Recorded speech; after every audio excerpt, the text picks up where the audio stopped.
فقط ویدیو شوخی بزنیم با آرمیتا، شوخی خرکی. آقا شوخی خرکی داریم نه؟ دوربین مخفی هم میزنیم. آره مثلا من اذیتش کنم این اذیتم کنه. سلام برو بکس خفن مفن کف کانال یوتیوب امیرایتو. آقا خوبی؟ این حالت خوبه؟ اینم از آرمیتا خانوم. انقدر اصرار کرد که بیام تو ویدیو، گفتم بیا مشکلی نداریم که. چقدر دروغگویی تو. این اصرار کرد. خب حالا گذاشتم ویدیو شما. خب آرمیتا خانوم چه خبرها؟ سلامتی شما چه خبر؟ دلمون براتون تنگ شد. پارسال دوست امسال آشنا. بچه‌ها دلشون تنگ شده بود. منم دلم واسه بچه‌ها تنگ شده بود ولی واسه تو نه. استرس نگاه دیگه. استرس ها دستش چیکار می‌کرد؟ اصلا استرس نشد. آی اصلا استرس نشدش. من هیچ جا نمیرم همینجا. بچه‌ها خیلی دوستتون دارم. خیلی ها تو کامنت گفتین که آرمیتا کجاست، چرا نمیاد ویدیو بگیرین. اینم از آرمیتا هست. خب هدف راجع به آینده چیه؟ هدف داری اصلا نداری؟ هدف پشت سر هدف. آره. این چیه بس اینجا؟ دورگ. وقت نمی‌کنم یه آرایشگاه برم. امیر همیشه ترکیده میاد پیش من. همیشه. میگم بذار برم آرایشگاه، میگه نه تو فقط بیا، من یه 2 دقیقه هم شده تو رو ببینم. گفتم اوکی. بچه‌ها قراره که همین بعد توی این کانال فقط ویدیو شوخی بزنیم با آرمیتا، شوخی خرکی. آقا شوخی خرکی داریم نه؟ دوربین مخفی هم میزنیم. آره مثلا من اذیتش کنم این اذیتم کنه. برای دخترم یه شماره‌تو بدم. نه شماره با تیراهن داری صحبت میکنی؟ به نظر من هر پسری واقعا یه رفیق صمیمی دختر نیاز داره. دقیقاً. تو هم همین سوسمار سیاه‌سفید. بده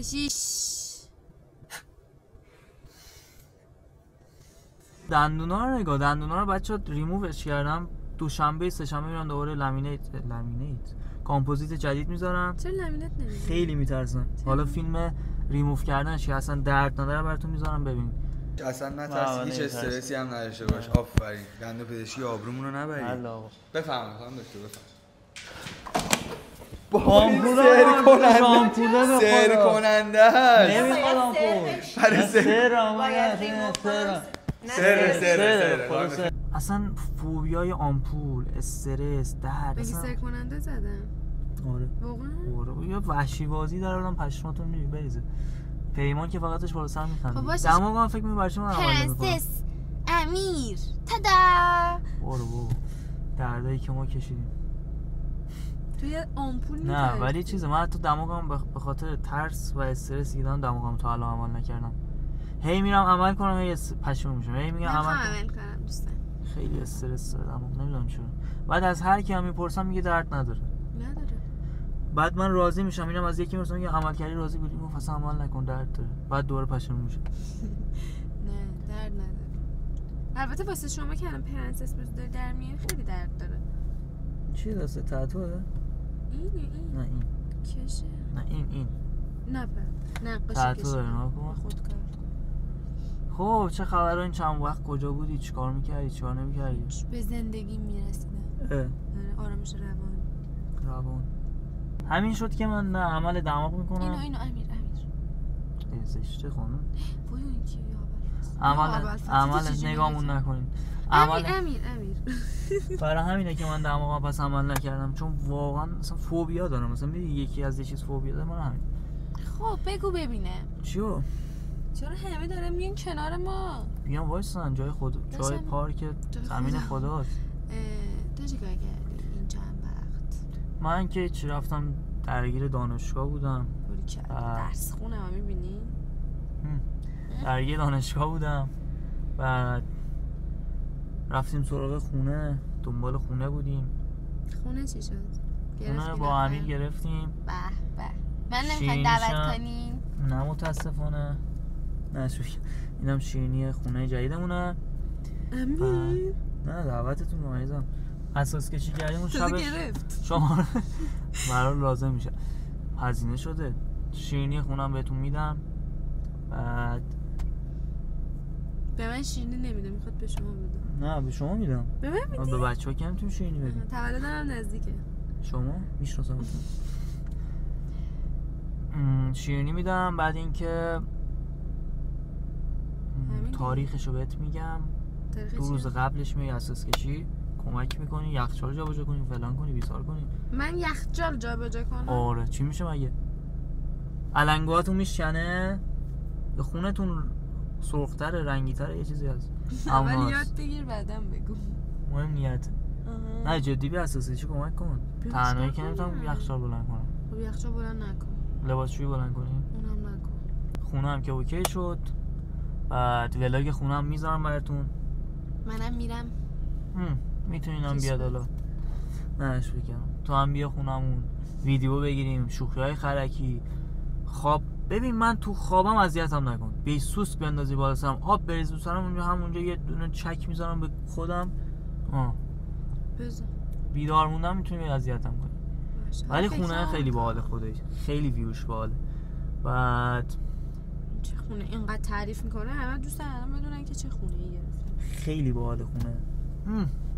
برج میلاد روبروت قشنگ. نه زیر برج میلاد نیستم، اصلا ویوش برج میلاده. بعد روفش خیلی خفنه. حالا اگه بچه دوست داشتن ویدیوش هم میذارم براشون. ولاگ خونه میذارم. ولی واقعا توی چیدن اتاق باید بهم کمک کنی. مثلا سلیقه‌ام. ولاگمون هم براتون میذاریم. سلیقه‌ام خوبه ولی خب نه سلیقه‌ام نیست. میذاریم براتون. آره ولاگ خونه هم میذاریم. بعد حرفی مادر داره سرسره بازی میکنه. کاش میتونستم بهتون نشون بدم. ببین چقدر کودک داره. نگو. واقعا دمش گرم. همچین خانواده‌ای خیلی خوبن. روشن فکر. مثل خانواده خودمون، خانواده ایشون. خانواده که روشن فکر باشه خیلی کمکت میکنه تو مثلا تو هدفات. روج بزنم. اوکیه. بچه‌ها نچرال دوست دارم. بعد خانواده که داری زر میزنم. داری زر میزنم. خانواده خوب که داشته باشی واقعا نعمت پیشرفت میکنی، تو هدفات کمکت میکنه. ولی اگه مثلا کمکت نکنن دیگه همونجا مثلا میمونی، تو مثلا دوست نداری پیشرفت کنی. بعد اینکه حرفی سخنی نداری برای بچه‌ها؟ نه دیگه کلی دوستتون دارم. منم خیلی دوستتون دارم. بچه آرمیتا خودش هم حتی چنل یوتیوب داره، آیدیشو میذارم براتون. حتما سابسکرایبش کنید. برین توی کامنت ها همش مثل امیر دیوونه شه قشنگ. میایین تو کامنت ها بنویسین آرمیتا چیکار که آرمیتا. برین تو کامنتاش آیدیش اینجاست، فقط مثل امیر دیوونه شه قشنگ. مغزش روانشه. مغز که نداره ولی نشوخی کرد. عجبه. بعد همین دیگه. هدفی چیز نداری برای آینده‌ات بگی؟ چه هدفمو چه باید بگم؟ بگو خب. حالا بعدا میگم. شما مثلا کلاس رانندگی بری، رانندگی بگی پات که البته نمیرسه به کلاس تو. خب حالا اینقدر ازم بلندتره. اینقدر خیلیه. این شاید داستان آرمیتا هم که اینجا نشسته سعی سالم. حتما چنل ساب کنید. منتظر شوخی‌های خرکی، شوخی‌های خفن، ولاگ‌های این ور اون ور. ولاگ خرید که میخواد برام خرید کنه. تولد من نزدیکه، تو باید برام خرید کنی. من که ایشون نمیشناسم تا روز تولدش. خیلی دوستتون دارم. چنل رو حمایت کنید. عاشقتونم. خداحافظ.